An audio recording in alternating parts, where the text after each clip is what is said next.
Welcome to Stories Room. Enjoy listening and don't forget to subscribe. Jack stared at his reflection in the living room window, noticing how his tired features stood out in the dim evening light. He had no idea how much time had passed since Rachel, slamming the front door, disappeared over the threshold of what used to be their happy home. He couldn't call the night restful. He barely slept, jumping up at the slightest sound. When morning came, the sense of inner emptiness hadn't left him. It was as if life had been split in half, like a fragile vase irreparably shattered into shards. He involuntarily recalled the day he first met Rachel. She was standing by the coffee machine in an otherwise forgettable office that outsourced bookkeeping. He was hired there as a temporary consultant. She was a full-time employee. Neither knew much about the other, but somehow conversation flowed easily. Rachel smiled in a way that made Jack's heart skip a beat. Her sincere eyes, the casual style of her hair, and the way she carried herself all created a magnetic pull around her. They started having coffee breaks together, then strolled around the city after work. One date turned into another, and a year later, she moved in with him. It was a simple apartment in a suburban area, nothing fancy, but warm and cozy. Both believed they would be happy together for the rest of their lives. They cooked dinners, shared housework, made future plans. No one imagined it would all come crashing down. Now that happy time felt like a distant mirage to Jack. Yesterday's events, finding strange items in Rachel's suitcase, lacy lingerie, and condoms clearly not meant for any marital fun, had become the turning point in their relationship. She had stepped away from the vanity, utterly indifferent to his outraged questions. Her aura radiated a cold disdain, as though they hadn't shared years of marriage. "Those are just things, Jack," she said, finally looking away from the mirror. "Stop overreacting." At that moment, he felt the ground disappear under his feet. He struggled to accept that this was the same woman who used to kiss him good morning and sleep pressed against him, as if she feared letting go even in her dreams. Who had she become now? How could she so decisively erase their marriage? Perhaps it had been festering for a long time, and he, blind and naive, only noticed the obvious now. When Rachel left, Jack felt a great hollow thud inside. His first impulse was to smash dishes, destroy furniture, but he only slumped onto a chair with a groan. After a few hours, when the chilling shock slightly subsided, the urge to take action emerged. He thought of Steve, a college friend who had gone on to work at a private detective agency. Steve could unearth any evidence, phone records, surveillance footage, or archived hotel logs. "Steve, help me," Jack said curtly once Steve picked up. "I need proof, everything Rachel's doing." "You sure about this?" Steve asked, sounding worried rather than surprised. "Absolutely. I need to know how far she's gone." He gave Steve all her contacts, mentioned the suspicious messages he'd seen on her phone. Steve made no promises, but Jack knew his friend would get the job done. He rarely asked too many questions, though he did consider this a dirty business. After leaving home, Rachel headed for a high-end hotel downtown to meet her lover, Greg, a colleague at her company who held a more senior position. They'd met 6 months earlier, when Greg arrived from another branch to conduct corporate training sessions. Tall, fit, always in an expensive suit, Greg had a habit of speaking with a certain arrogance that either commanded respect or caused annoyance. At first, Rachel viewed him with skepticism, but at some point, when his vision for the company's growth and hinting at the importance of personal advancement for every valuable employee, Rachel latched onto his words. He praised her a couple of times, commended her reports. She felt that familiar sense of pride and wanted to engage him further. Business discussions gradually turned personal.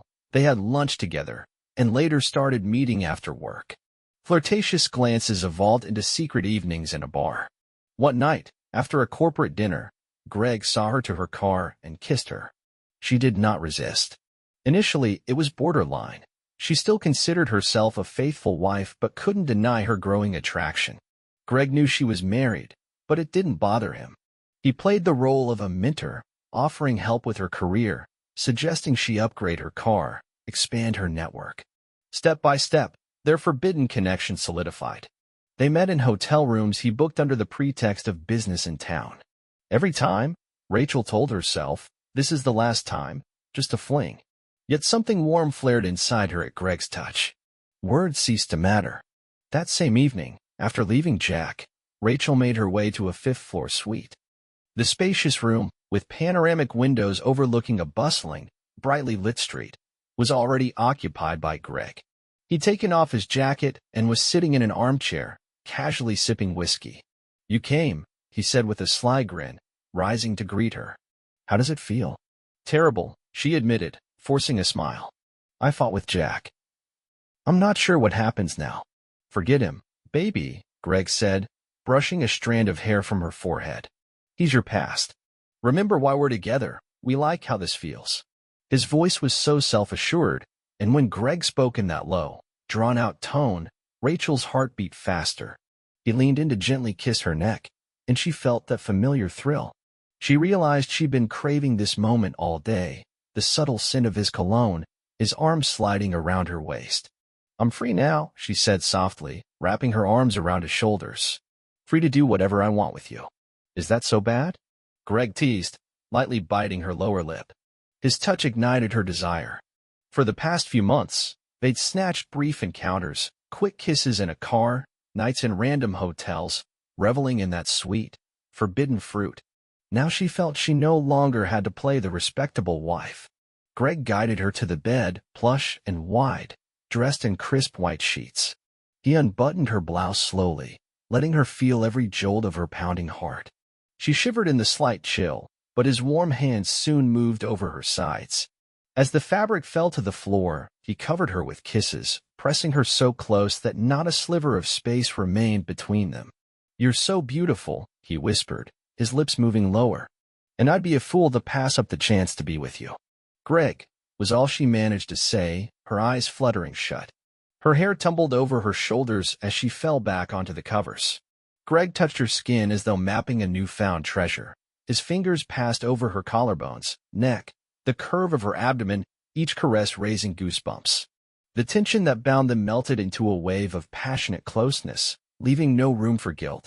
The forbidden element heightened their excitement, especially whenever Jack's image momentarily flashed in her mind. But at that second, her feelings for her husband were drowned out by the pleasure surging through her. She knew she wouldn't have to concoct excuses or lies anymore. Everything was out in the open. Her body responded to Greg's kisses with trembling knees, a hot rush to her chest.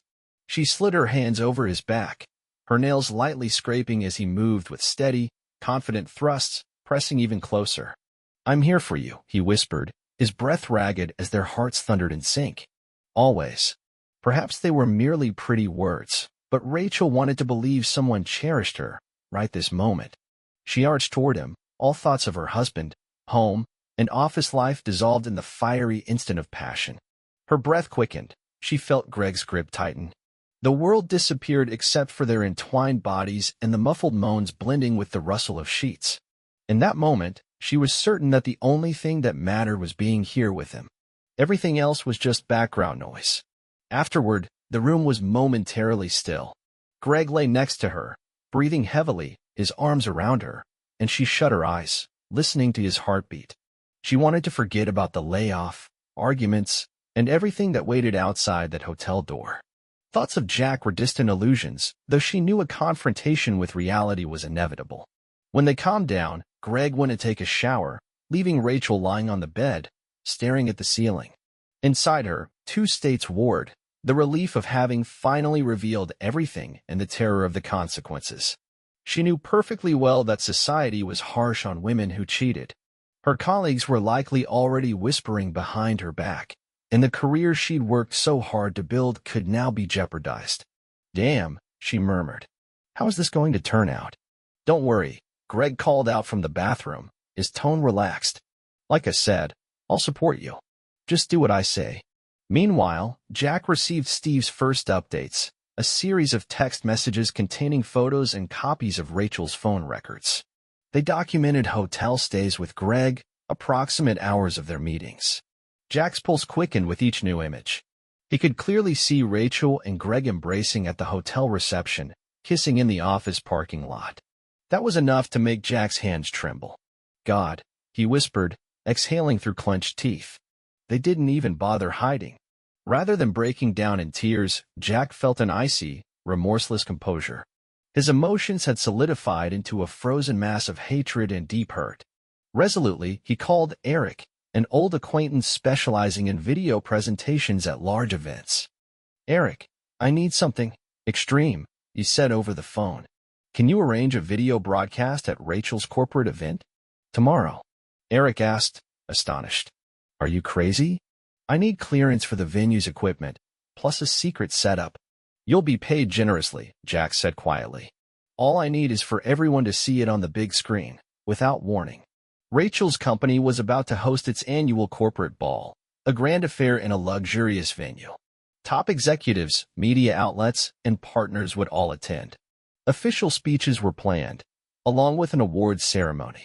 Greg, a departmental manager, intended to shine there, and Rachel was to help with the presentation. Despite the public argument with Jack, Rachel still hoped he wouldn't dare make her private matters public. "He's not a monster," she repeated to herself. Besides, Greg reassured her he'd take care of her career. "You have nothing to worry about," he told her, noticing her anxious eyes. "I talked to the boss. You won't be fired. Even if Jack tries something, it'll be his word against yours." Still, Rachel felt an unsettling premonition that everything could go wrong. Jack, after all, was capable of extreme measures. The evening of the ball finally arrived. In front of the luxurious hotel stood sleek limousines and sports cars, while guests posed for photos against the company logo. Rachel arrived with Greg, clad in an elegant black dress with bare shoulders, while he sported an expensive suit and glimmering watch under the entrance lights. Inside, a glamorous atmosphere filled the space: soft lighting, winding staircases, flower arrangements on tables, waiters in white gloves. Quiet background music gave way to lively chatter. Rachel clung to Greg's arm, heart pounding, and put on a brave smile for colleagues. She hoped Jack wouldn't show up. But soon she spotted him standing by a distant column, wearing a classic black suit and an expression as hard as stone. Seeing her with Greg sharpened his gaze like steel on steel. Rachel felt a chill inside, but Greg squeezed her hand, silently telling her to stay calm. An hour passed. The official part began. The host took the stage, followed by the company president and several top managers. They delivered speeches about achievements and future strategies.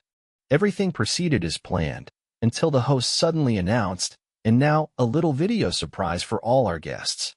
The ballroom lights dimmed, and the massive screen behind the stage lit up.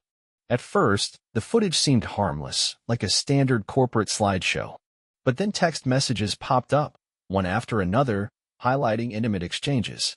Initially, no one understood, but soon Rachel and Greg were unmistakably mentioned. Phrases like, "I miss your touch," and "can't wait for our hotel night," were displayed in large, clear fonts. The crowd buzzed, then fell silent. Greg went pale. He realized things might get worse. Rachel froze, throat tightening in terror. Next came hidden camera footage taken in a hotel room. She and Greg, embracing, kissing, half-tangled sheets, and their faces were all too recognizable. Guests gasped. Some turned away, while others looked on in horrified or titillated curiosity. Greg recoiled, desperately searching for a way to unplug the equipment, but everything was meticulously set up. The video continued, revealing their blatant betrayal. "Oh my God," people whispered, the hush quickly turning into rising murmurs of shock and gossip.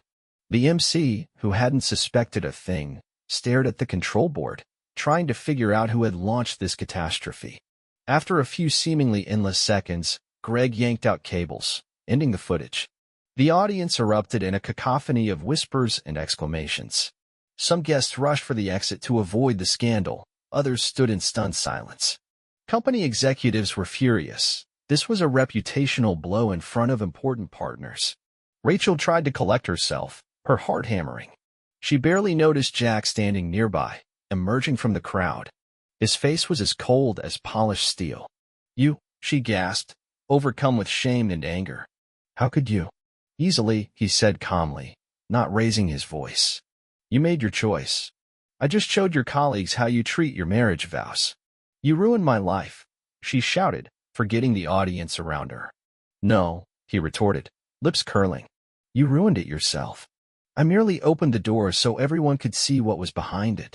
Realizing that events had spiraled out of control, Greg fled, leaving Rachel alone among the outraged crowd. Security and the head of HR intercepted him in the hallway, demanding an explanation. The next day, his contract was terminated for gross misconduct. His career and reputation were in tatters. Company leadership, having learned the details, offered Rachel no second chances either. The scandal was too big. Summoning her for a meeting, they strongly advised she resign. Officially, they promised support in searching for a new position, but it was obvious, in the industry, news of a public affair would spread like wildfire. She would find her path forward difficult. She was afraid to go back to Jack's place. Her belongings were still packed in the suitcase in her car, and Jack had likely changed the locks. She rented a tiny studio on the outskirts of town, a cramped place with peeling wallpaper and a single window overlooking a desolate courtyard. Sitting there on a worn-out couch, she tried to piece her life back together, feeling that she had bet everything and lost. Greg was nowhere to be found, as if he'd vanished as quickly as he'd appeared. Her phone was constantly buzzing with calls from reporters and curious friends fishing for details. Online, rumors were rampant. Someone had leaked portions of the ball's incriminating footage. Rachel turned off her phone, unable to read the comments. Disgrace had fallen on her like an avalanche, heavy, sudden, and merciless. Jack felt a strange emptiness. For the first 24 hours after his revenge, he'd been on an adrenaline high mixed with bitter satisfaction. Then that started to fade, and he realized the marriage he had secretly hoped to salvage was truly gone. He had burned all bridges. Yes, he'd humiliated her in front of everyone, but inside he felt no triumph, only a gaping wound where love and trust used to be. Friends called with mixed reactions. Some praised his boldness, some sympathized, others condemned his cruelty. Jack withdrew from all of them. He wanted solitude, unable to explain or justify himself.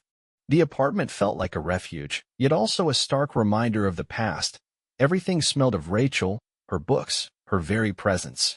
A week later, Rachel mustered the courage to visit, perhaps hoping they could talk civilly. She knocked on the familiar door, her breath shallow. Jack opened it, eyeing her coldly. "What do you want?" he asked quietly. She swallowed, trying to steady herself. "Could I at least try to explain?" "Why?" he asked, squinting. "I saw everything, and so did everyone else. Go explain it to the rest of the world, if you want."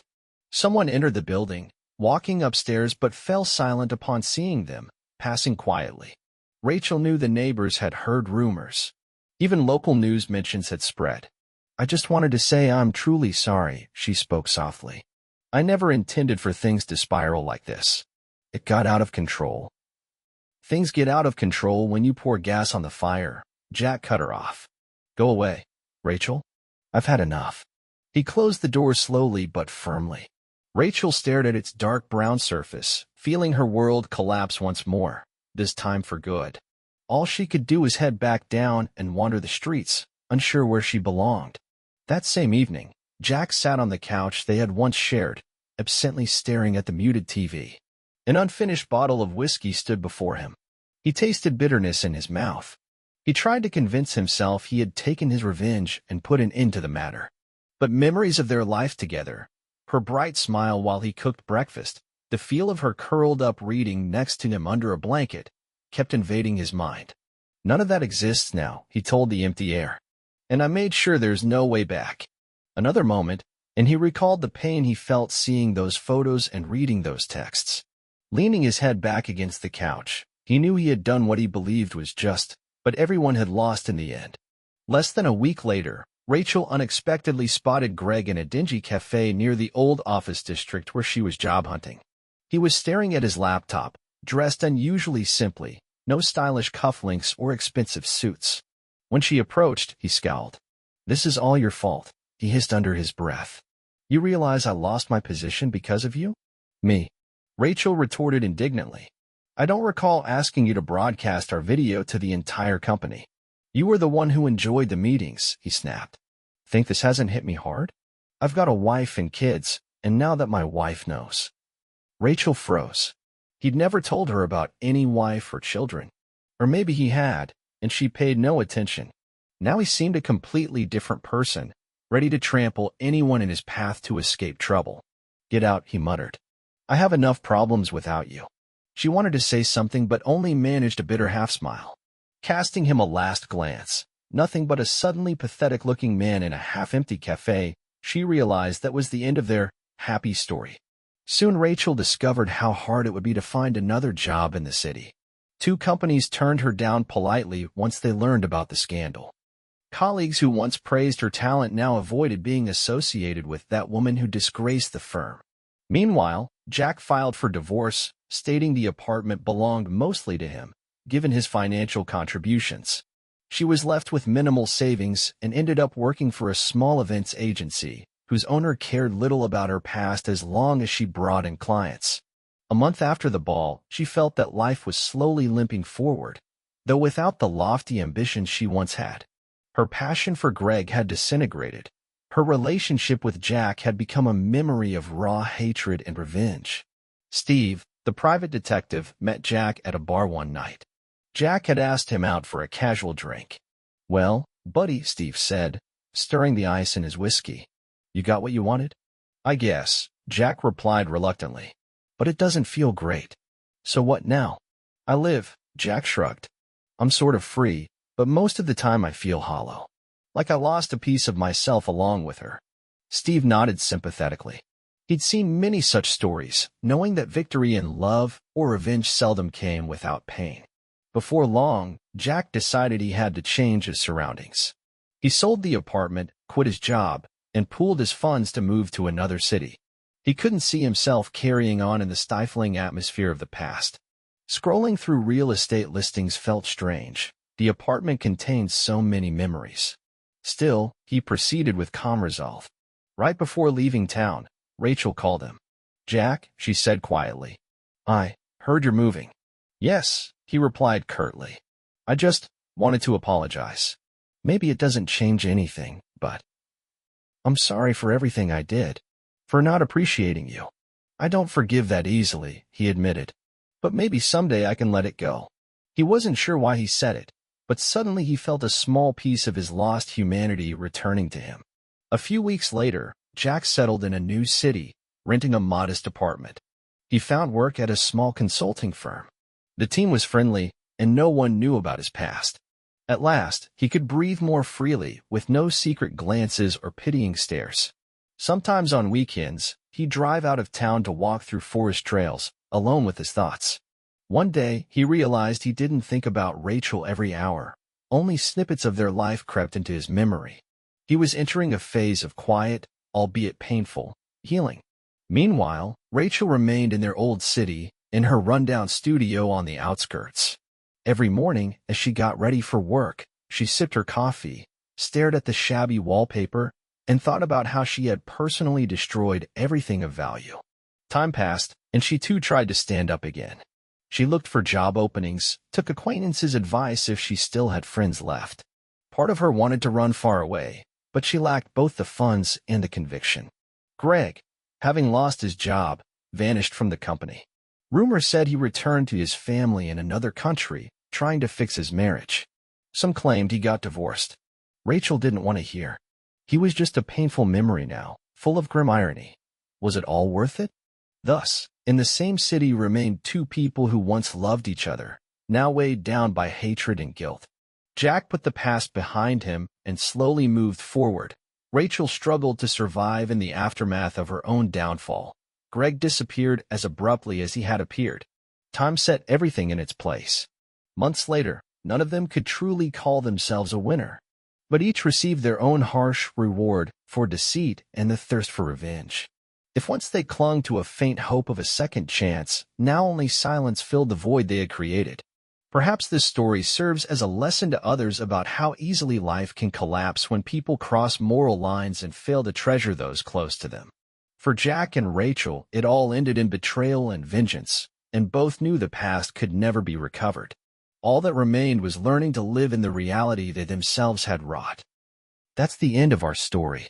Make sure to subscribe to our channel to stay up to date on new stories and share this video so others can discover these great stories too.